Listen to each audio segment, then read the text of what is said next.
DMK सरकार की पतन का कारण बनने वाला है।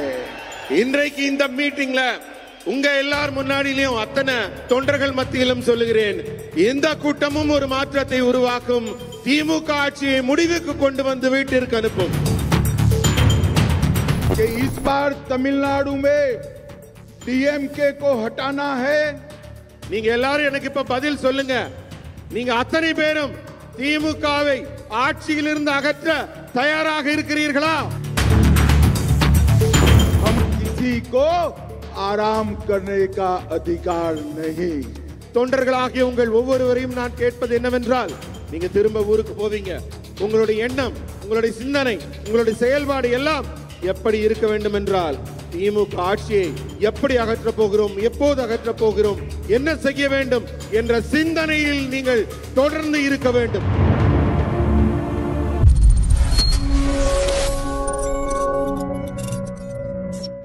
அடுத்தபடியாக நாம் அனைவரும் ஆவலோடு எதிர்பார்த்துக் கொண்டிருக்கின்ற நம்முடைய பாரத திருநாட்டினுடைய உள்துறை அமைச்சர், இரும்பு மனிதர், தமிழகத்திலே உள்ள தீய சக்தியான திராவிட முன்னேற்ற கழகத்தை நிரந்தரமாக அரசியல் களத்திலிருந்து தூக்கி எறிய போகின்ற அமித்ஷாஜி அவர்களை சிறப்புரையாற்ற வருமாறு உங்கள் அனைவரின் சார்பாக அன்போடு அழைக்கின்றேன். அவருடைய உரையை அன்பு சகோதரர் ஸ்ரீகாந்த் கருணேஸ் அவர்கள் மொழிபெயர்க்குமாறு உங்கள் அனைவரின் சார்பாக அன்போடு கேட்டுக்கொள்கின்றேன்.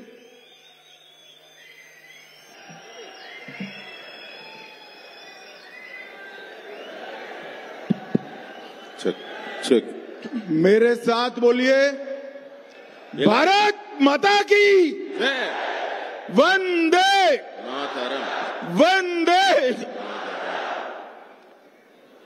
आज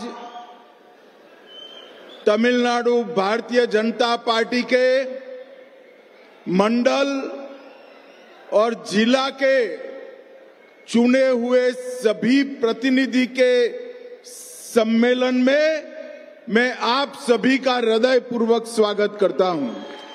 இன்று நம் பாரதிய ஜனதா கட்சியில் மண்டல், ஜில்லா இந்த பகுதியில் எல்லாம் தேர்வு செய்யப்பட்டிருக்கும் உங்கள் அனைவரையும் சந்திக்கும் இந்த கூட்டத்தில் கலந்து கொள்வதில் நான் மகிழ்ச்சி அடைகிறேன். मेरे साथ मंच पर उपस्थित तमिलनाडु भारतीय जनता पार्टी के प्रदेश अध्यक्ष श्री नयनार नागेंद्र जी, जिन्होंने बहुत अच्छे तरीके से पार्टी को आगे बढ़ाया, ऐसे हमारे पूर्व अध्यक्ष के अन्नामलाई जी,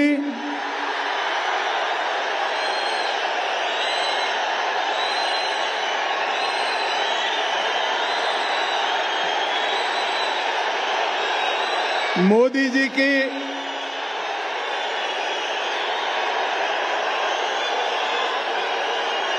जी की मंत्री परिषद में मेरे साथी डॉक्टर एल मुरुगन जी, श्री एपी राजसिम्मन जी,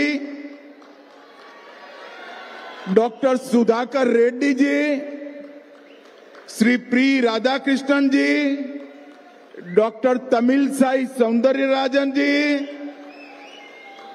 मेरे मित्र और हमारे नेता एच राजा जी, बहन वानती श्रीनिवासन जी, श्री चक्रवर्ती जी, श्री रामा श्रीनिवासन जी, श्री वीपी दुरईसामी जी, श्री एसआर शेखर जी, श्री पी कार्तिकेय जी, डॉक्टर के पी रामलिंगम जी, एल मुरुगनानंद जी, के एस नरेंद्रन जी, और आज तमिलनाडु के कोने कोने से आए हुए मेरे देव दुर्लभ कार्यकर्ताओं को मेरा नमस्कार प्रणाम. மேடையில் இருக்கும் தலைவர்கள் அனைவரையும் வணங்கி, தமிழ்நாட்டின் ஒவ்வொரு மூலை முடுக்கில் இருந்தும் இங்கு வந்து குவிந்திருக்கும் உங்கள் அனைவரையும் வணங்கி மகிழ்கிறேன். सबसे पहले मैं मदुरै में आया हूं. मदुरै में विराजमान मीनाक्षी अम्मन को प्रणाम कर कर मेरी बात की शुरुआत करता हूं. மதுரை மண்ணில் வந்த உடனே முதலில் நான் மதுரை மீனாட்சி அம்மனை வணங்கி என் உரையை தொடங்குகிறேன். मैं शोकनाथर, कल्लालगढ़ और भगवान मुर्गन को प्रणाम कर कर मेरी बात की शुरुआत करता हूं. இந்த மண்ணின் சொக்கநாதருக்கும் கல்லழகருக்கும் மற்றும் திருப்பரங்குன்றம் முருகனையும் நான் தலை வணங்கி மகிழ்கிறேன். मित्रों, सबसे पहले मैं भारत की महान भाषाओं में से एक तमिल भाषा में तमिलनाडु के कार्यकर्ताओं से बात नहीं करता, इसलिए मैं आप सबकी क्षमा मांगता हूं. தமிழ்நாட்டுக்கு வந்து தமிழ் மக்களாகிய உங்களை சந்திக்கும் போது நம்முடைய பெருமைக்குரிய தமிழ் மொழியில உங்ககிட்ட பேச முடியவில்லையே என்று என் வருத்தத்தை நான் உங்களிடம் தெரிவித்துக் கொள்கிறேன். हमारा मदुरै एक शहर से बढ़कर 3000 साल पुरानी सभ्यता का, संस्कृति का प्रतीक है. நம்முடைய மதுரை சாதாரண நகரம் அல்ல, 3000 ஆண்டுகால வரலாற்று பெருமை கொண்ட மிக முக்கியமான புனித இடம். मैं यहां आया हूं तब महान स्वतंत्रता सेनानी पसुम्पोन्नन मथुरालिंगम थेवर जी को भी प्रणाम करता हूं. இந்த மண்ணின் நாயகராக விளங்கிய பசும்பொன் முத்துராமலிங்க தேவர் ஐயாவையும் நான் வணங்குகிறேன். और साथ में आप सभी को अपील करता हूं, बड़ी जोर लगाकर 22 जून को मुर्गा भक्तगढ़ मनाडू में जोर शोर से हिस्सा लीजिए. உங்க எல்லாரையும் கேட்டுக்கிறேன், வர ஜூன் 22ஆம் தேதி முருகனுக்கான பக்தர்கள் மாநாடு நடக்குது. அதையும் இந்த மண்ணிலே மிக சிறப்பாக நீங்கள் நடத்தி தர வேண்டுகிறேன். मित्रों, ये मदुरै कई परिवर्तनों का वाहक नगरी है. மதுரை மண் பலவிதமான மாற்றங்களுக்கு வித்திடும் மண். और मैं आज कहकर जाता हूं, हमारा एक कार्यकर्ता सम्मेलन डीएमके सरकार की पतन का कारण बनने वाला है. இன்றைக்கு இந்த மீட்டிங்ல உங்க எல்லார் முன்னாடியிலும் அத்தனை தொண்டர்கள் மத்தியிலும் சொல்லுகிறேன், இந்த கூட்டமும் ஒரு மாற்றத்தை உருவாக்கும், திமுக ஆட்சியை முடிவுக்கு கொண்டு வந்து வீட்டிற்கு அனுப்பும். 2026 में इस तमिलनाडु में फिर से एक बार एनडीए की सरकार बनने जा रही है. भारतीय जनता पार्टी एआईडीएमके की सरकार बनने जा रही है. உங்ககிட்ட எல்லாம் சொல்றேன், வரக்கூடிய 2026ஆம் ஆண்டு தேர்தலில் என்டிஏ கூட்டணி மிகப்பெரிய வெற்றியை பெற்று பாரதிய ஜனதா கட்சி அதிமுகவின் கூட்டணி ஆட்சி அமைக்கும். मैं रहता तो दिल्ली में हूं, मगर मेरे कान तमिलनाडु पर लगे हुए रहते हैं. நான் எந்த நாட்டின் எந்த பகுதியில் இருந்தாலும் என்னுடைய காதுகளும் என்னுடைய சிந்தனைகளும் தமிழ்நாட்டின் மேலதான் இருக்கிறது. ये मुख्यमंत्री जी कहते हैं कि अमित शाह डीएमके को नहीं हरा सकते. स्टालिन साहब, आप सही कहते हो, मैं डीएमके को नहीं हरा सकता, मगर तमिलनाडु की जनता डीएमके को हरा सकती है. இந்த நாட்டின் முதல்வர் சொல்கிறார், அமித்ஷா அவர்களால் திமுகவை தோற்கடிக்க முடியாது என்று. அவருக்கு சொல்றேன், அமித்ஷானால தோற்கடிக்க முடியாதுன்னு நீங்க சொல்றது சரிதான், ஆனா இந்த நாட்டின் மக்கள், தமிழக மக்கள் உங்களை தோற்கடிக்க இருக்கிறார்கள், காத்துக் கொண்டிருக்கிறார்கள். और मित्रों, मेरी बात याद रखना, मैं देश भर के चुनाव में हिस्सा लिया है. मैं पब्लिक की नब्ज जानता हूं, जनता की नब्ज जानता हूं. तमिलनाडु की जनता इस बार डीएमके की सरकार को उखाड़ कर फेंक देगी. என்னுடைய நீண்ட கால அரசியல் அனுபவத்தில் சொல்றேன், மக்களின் நாடி துடிப்பை உணர்ந்தவனாக சொல்கிறேன். வரப்போற தேர்தல்ல தமிழக மக்கள் திமுகவை தூக்கி எறிய காத்துக் கொண்டிருக்கிறார்கள்.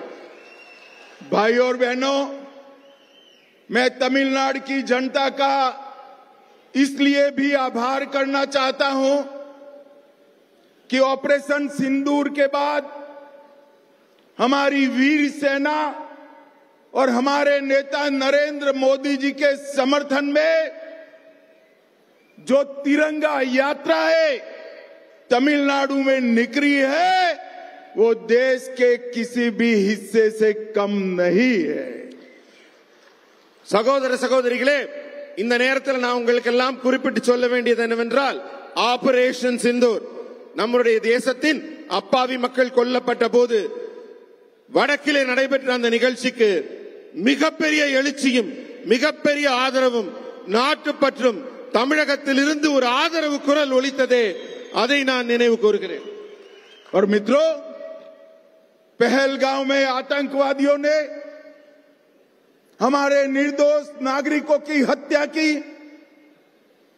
धर्म पूछकर हत्या की, और मोदी जी के नेतृत्व में हमारी तीनों सेनाओं ने पाकिस्तान के घर में घुसकर आतंकवादियों को सफाया करने का काम किया है. பகல்காம்ல நம்ம அப்பாவி பொதுமக்களை மதத்தின் பெயரால் நீங்க யாருன்னு அடையாளப்படுத்தி கொடூரமாக கொலை செய்த தீவிரவாதிகளை முப்படைகளையும் திரட்டி நமது பாரத பிரதமர் மோடி அவர்கள் அவங்க ஊருக்குள்ளேயே புகுந்து அடித்தார் பாருங்க. அதுதான் அவர்களுக்கு நாம் புகட்டிய பாடம். भाई और बहनों, नरेंद्र मोदी जी प्रधानमंत्री बने उसके पहले कई आतंकवादी हमले हुए, इससे भी बड़े हमले हुए, मगर कोई जवाब नहीं दिया जाता. 14 में मोदी जी प्रधानमंत्री बनने के बाद उरी, पुलवामा और अब पहलगाम हुआ.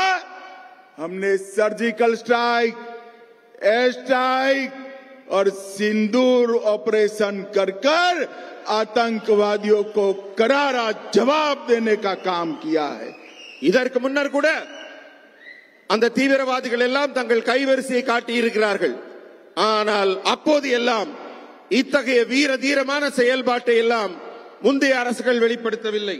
ஆனா பூரி ஆகட்டும், புல்வாமா ஆகட்டும், தற்போது நடந்திருக்கும் ஆபரேஷன் செந்தூர் ஆகட்டும், நமது முப்படைகளும் ஒன்று திரண்டு இந்தியாவின் வீரத்தையும் தீரத்தையும் திறமையையும் निरूपित.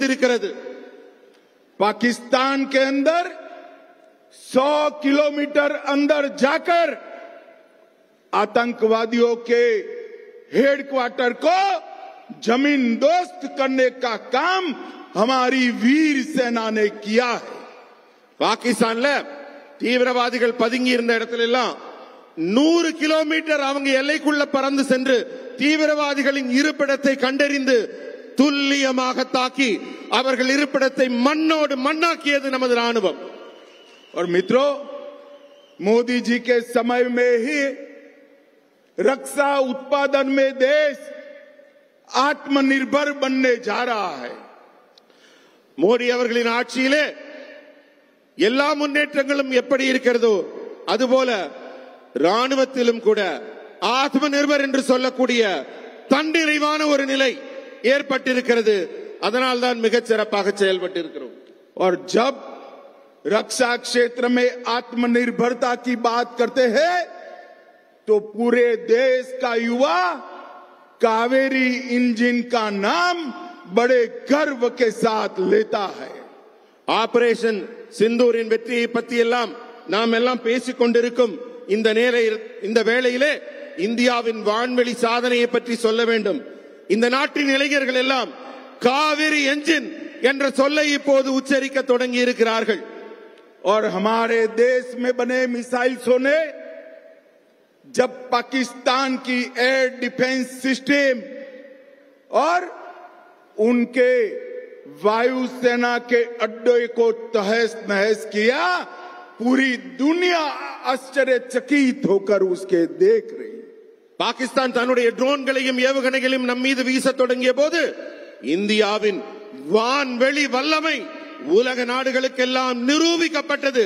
அத்தனையையும் அடித்து தூள் தூளாக ஆக்கியது நம் இந்திய ராணுவம். भाई और बहनों, मोदी जी ने स्पष्ट कहा है कि ऑपरेशन सिंदूर समाप्त नहीं हुआ है.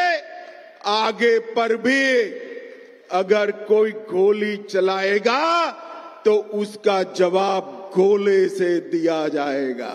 மோடி அவர்கள் சொல்கிறார்கள், ஆபரேஷன் சிந்தூர் இன்னும் முடியலங்க. மறுபடி தீவிரவாதிகள் வாலாட்டினால் அவர்கள் இடத்திற்குள் புகுந்து வீடு புகுந்து தாக்கி அவர்கள் அழிக்கப்படுவார்கள் என்பதை இந்த நேரத்திலே நான் நினைவூட்டுகிறேன். भाई और बहनों, 2024 का साल भारतीय जनता पार्टी के कार्यकर्ताओं के लिए एक मील का पत्थर है, माइलस्टोन है. மக்களே, இப்ப வரக்கூடிய 26ஆம் ஆண்டு தேர்தல் பாரதிய ஜனதா கட்சியின் ஒவ்வொரு தொண்டருக்கும் மிக மிக முக்கியமான உயிர்ப்பான அவசியமான ஒரு களமாகும். 2024 में ही मोदी जी तीसरी बार इस देश के प्रधानमंत्री बने हैं, लगातार तीसरी बार. அதே போல 2024ஆம் ஆண்டும் நமக்கெல்லாம் மிக முக்கியமானது. அப்போதுதான் நமது பாரத பிரதமர் மோடி அவர்கள் 3வது முறையாக இந்த நாட்டின் பிரதமராக பதவியேற்றுக் கொண்டார். और 2024 में ही ओडिशा में पहली बार पूर्ण बहुमत की भारतीय जनता पार्टी की सरकार बनी. 2024 தான் ஒரிசா மாநிலத்தில் முழு பலத்தோட முழு மெஜாரிட்டியோட பாரதிய ஜனதா கட்சியின் ஆட்சி அங்கு அமைந்தது. हरियाणा में लगातार तीसरी बार सरकार बनी. ஹரியானாலையும் அதே போல மிகப்பெரிய வெற்றியை அங்கு 3வது முறையாக பதிவு செய்யப்பட்டது. और महाराष्ट्र में अब तक की सबसे बड़ी विजय बनाकर भारतीय जनता पार्टी की सरकार बनी. அதே போல மகாராஷ்டிராவிலும் இதுவரை இல்லாத அளவிற்கு மிகப்பெரிய வெற்றியை பாரதிய ஜனதா கட்சி பதிவு செய்திருக்கிறது. और 2025 में 27 साल के बाद दिल्ली में केजरीवाल जी को हटाकर भारतीय जनता पार्टी की सरकार बनी. அதே போல 2025ஆம் ஆண்டு மிகப்பெரிய சாதனை செய்யப்பட்டது. டெல்லியில அரவிந்த் கெஜ்ரிவால் அவர்களின் ஆட்சி 27 ஆண்டுகளுக்கு பிறகு டெல்லியில் பாரதிய ஜனதா கட்சி ஆட்சி அமைத்திருக்கிறது. और 2025 में दिल्ली में सरकार बनी, 26 में तमिलनाडु की बारी है. 25ல டெல்லியில எப்படி ஆட்சி அமைச்சோமோ அதே போல நண்பர்களை 2026இல் தமிழகத்தில் பாரதிய ஜனதா கட்சியின் ஆட்சி கண்டிப்பாக மலரப் போகிறது. और मेरी बात कान खोलकर गांठ बांध लेना, कान खोलकर सुन लेना और याद कर कर घर में जाना.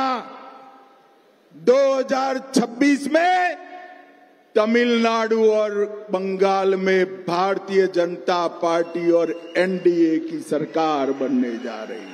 எல்லாரும் கவனமா கேளுங்க.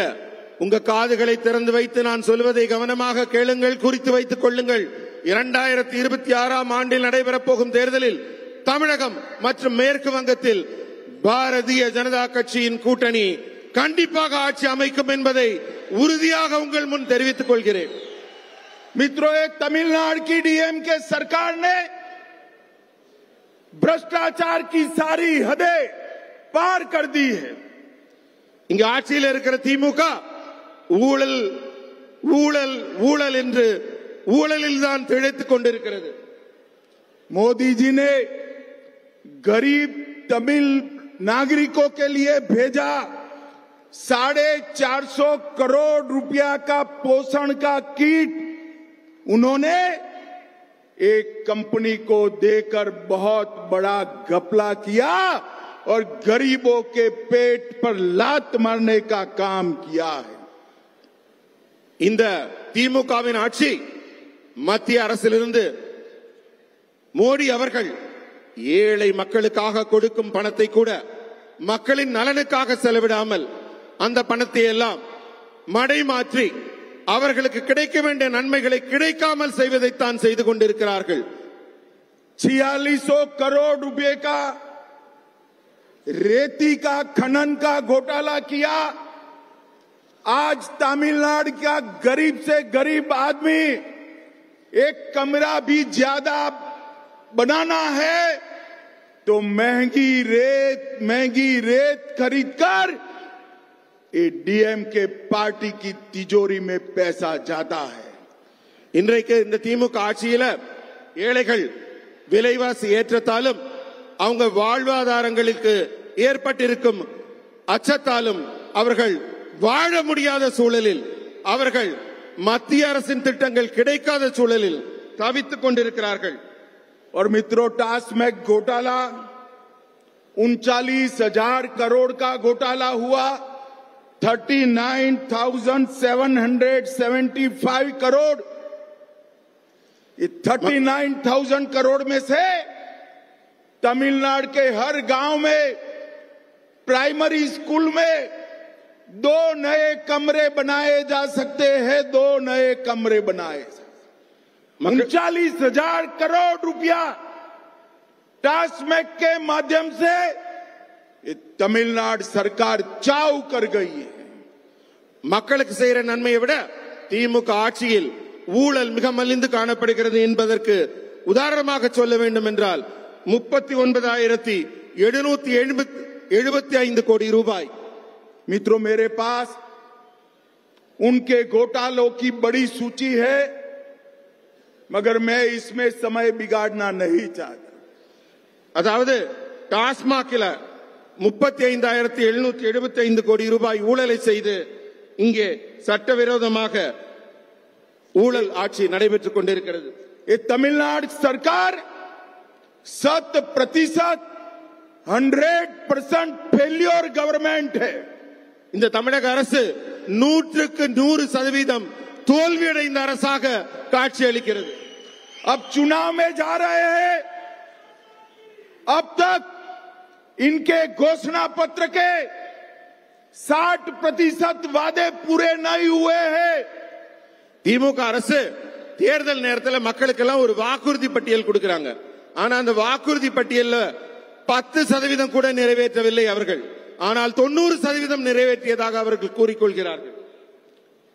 स्टालिन साहब, हिम्मत है तो घोषणा पत्र निकालकर हिसाब किताब दीजिए, कितने वादे पूरे किए।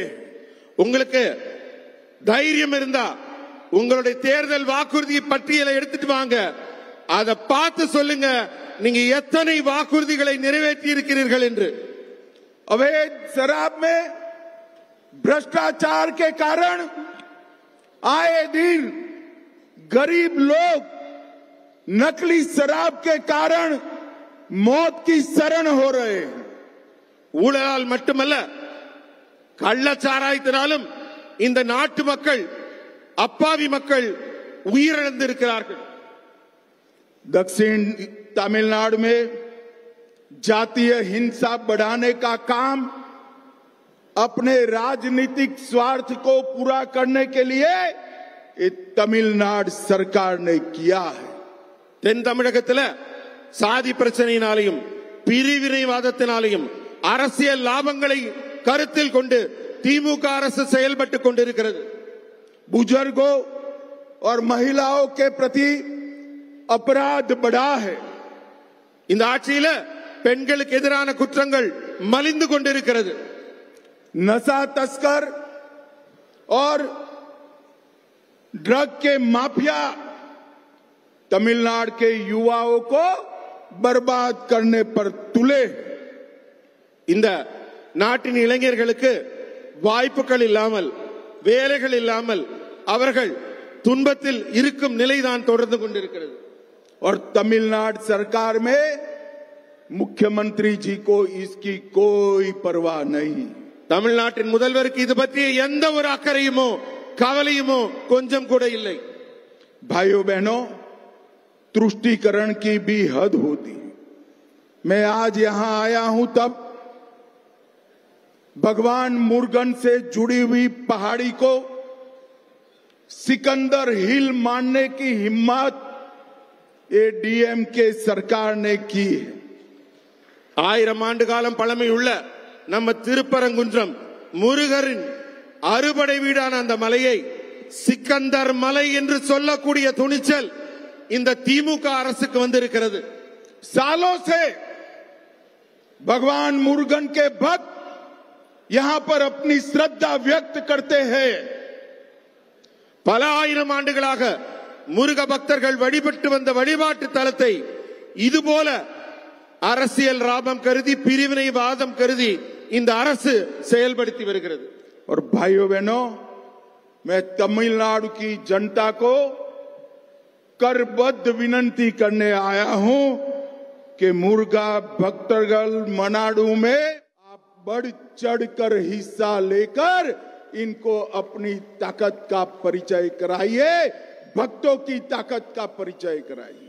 நான் உங்ககிட்ட எல்லாம் அன்போடு வேண்டிக் கொள்வதெல்லாம் வர ஜூன் 22ஆம் தேதி முருக பக்தர்கள் மாநாடு நடக்குது। நீங்க ஒவ்வொருவரும் பெருந்திரளாக கலந்து கொண்டு நம்மளுடைய ஒற்றுமையையும் வலிமையையும் அந்த மாநாட்டில் காட்ட வேண்டும் என்று கேட்டுக்கொள்கிறேன்। मैं फिर से एक बार तमिलनाडु सरकार से मेरी मांग दोहराता हूं कि मेडिकल और इंजीनियरिंग की पढ़ाई में जल्द से जल्द तमिल भाषा का प्रवेश हो और मेडिकल और इंजीनियरिंग की पढ़ाई तमिल भाषा में की जाए। நான் தமிழக அரசு ஒவ்வொரு முறை வரும்போது நினைவூட்டுகிறேன், தமிழ்நாட்டில் தமிழ் தமிழ் என்று பேசிக் கொண்டிருக்கும் நீங்கள் பாடத்திட்டத்தை ஏன் தமிழில் செய்ய மறுக்கிறீர்கள்? உயர் கல்வி அனைத்தையும் தமிழில் செய்வதற்கு என்ன தடை இருக்கிறது? விரைவில் நான் தமிழக அரசை கேட்பதெல்லாம் இன்ஜினியரிங் பாடத்திட்டம் உடனடியாக தமிழில் இயற்றப்பட வேண்டும்। और भाइयों बहनों, मैं आज स्टालिन जी को ये भी अपील करने आया हूं। हमारे मोदी जी ने सेंगोल को संसद में स्थान देकर पूरे तमिलनाडु का सम्मान किया है। कभी मोदी जी को एक धन्यवाद का पत्र लिख देना भाई।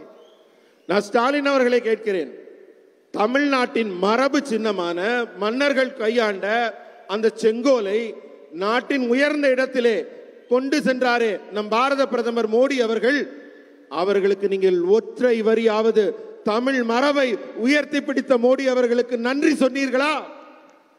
भाइयों बहनों, जब मोदी जी प्रधानमंत्री बने देश की अर्थव्यवस्था इकोनॉमी 1.9 ट्रिलियन की थी और आज 11 साल में इसको 4.19 ट्रिलियन की और दुनिया का चौथे नंबर का अर्थतंत्र आज हम बन चुके हैं। मोदी जी ने विकास कैसे होता है इसका एक उदाहरण साबित किया है। மக்களே, இந்த மோடி அவர்களின் ஆட்சி உருவான பிறகு இந்தியா தொடர்ந்து வளர்ச்சி பாதையிலே பயணித்துக் கொண்டிருக்கிறது। இந்த சாதனைகளின் உச்சமாக 11 ஆண்டுகால ஆட்சியிலே மோடி அவர்கள் ஆட்சியில் இந்தியாவின் भाइयों बहनों, स्टालिन जी हर बार कहते हैं कि आपने तमिलनाडु को क्या दिया। स्टालिन साहब, यूपीए की सरकार 10 साल चली। यूपीए सरकार ने तमिलनाडु को 10 साल में 1,53,000 करोड़ रुपया दिया और भारतीय जनता पार्टी की सरकार ने 10 साल में 6,80,000 करोड़ रुपया दिया। 6,80,000 करोड़। 10 ஆண்டுகள்ல மோடி அவர்கள் ஆட்சியில 4.19 ட்ரில்லியன் வளர்ச்சியை கண்ட நம்மளுடைய பாரதம் இதுக்கு முன்னாடி எப்படி நடந்தது யூபிஏ ஆட்சியில எண்ணி பார்த்தால் 10 ஆண்டு கால ஆட்சியில யூபிஏ அரசு தமிழ்நாட்டுக்கு கொடுத்த பணம் 1,53,00,000 ரூபாய் மட்டுமே. 10 வருஷத்துல 1,53,000 கோடி மட்டுமே. ஆனால் நம்முடைய பாரதிய ஜனதா கட்சி அரசு 10 ஆண்டுகளில் தந்த பணம் அதை விட பல மடங்கு அதிகமாக 6,80,000 கோடி ரூபாய் தமிழகத்திற்கு வழங்கி இருக்கிறது. और इसके अलावे रोड्स के लिए 63,000 करोड़, रेलवे के लिए 77,000 करोड़ और एयरपोर्ट के लिए 3,500 करोड़ रुपया देने का काम किया. சாலைகள் மேம்பாட்டிற்காக 63,000 கோடியும், கட்டுமான பணிகளுக்காக 77,000 கோடியும், ஏர்போர்ட் கட்டுவதற்காக 3,500 கோடியும் மத்திய அரசு தமிழகத்திற்கு நேரடியாக வழங்கி இருக்கிறது. भाइयों बहनों, आज तमिलनाडु के हर शहर से, हर गांव से मेरे मंडल के कार्यकर्ता आए हैं. यहां से आप जब आपके गांव में जाएंगे, शहर में जाएंगे, टाउन में जाएंगे, मेरा आपसे एक ही अनुरोध है, जब तक तमिलनाडु में डीएमके सरकार को नहीं हटाते हम किसी को आराम करने का अधिकार नहीं. பல ஊர்களிலிருந்து பல பகுதிகளிலிருந்து இங்கு திரளாக வந்திருக்கும் பாரதிய ஜனதா கட்சியின் தொண்டர்களாகிய உங்கள் ஒவ்வொருவரையும் நான் கேட்பது என்னவென்றால், நீங்க திரும்ப ஊருக்கு போவீங்க. உங்களுடைய எண்ணம், உங்களுடைய சிந்தனை, உங்களுடைய செயல்பாடு எல்லாம் எப்படி இருக்க வேண்டும் என்றால், திமுக ஆட்சியை எப்படி அகற்றப் போகிறோம், எப்போது அகற்றப் போகிறோம், என்ன செய்ய வேண்டும் என்ற சிந்தனையில் நீங்கள் தொடர்ந்து இருக்க வேண்டும். और मित्रों, इस बार हमने तय किया है कि 2026 का चुनाव भारतीय जनता पार्टी एआईडीएमके के साथ मिलकर लड़ेगी, एनडीए के साथियों के साथ मिलकर लड़ेगी. அன்பர்களே, போகிற 2026 ஆண்டுக்கான தேர்தல் நம்முடைய பாரதிய ஜனதா கட்சியும் இங்கே கூட்டணி ஆட்சியில அதிமுகவுடன் இணைந்து एनडीए கூட்டணி இங்கு தேர்தலை சந்திக்க இருக்கிறது. मुझे बताइए, सभी कार्यकर्ता संकल्प करते हैं कि इस बार तमिलनाडु में डीएमके को हटाना है. நீங்க எல்லாரும் எனக்கு இப்ப பதில் சொல்லுங்க. நீங்க அத்தனை பேரும் திமுகவை ஆட்சியிலிருந்து அகற்ற தயாராக இருக்கிறீர்களா?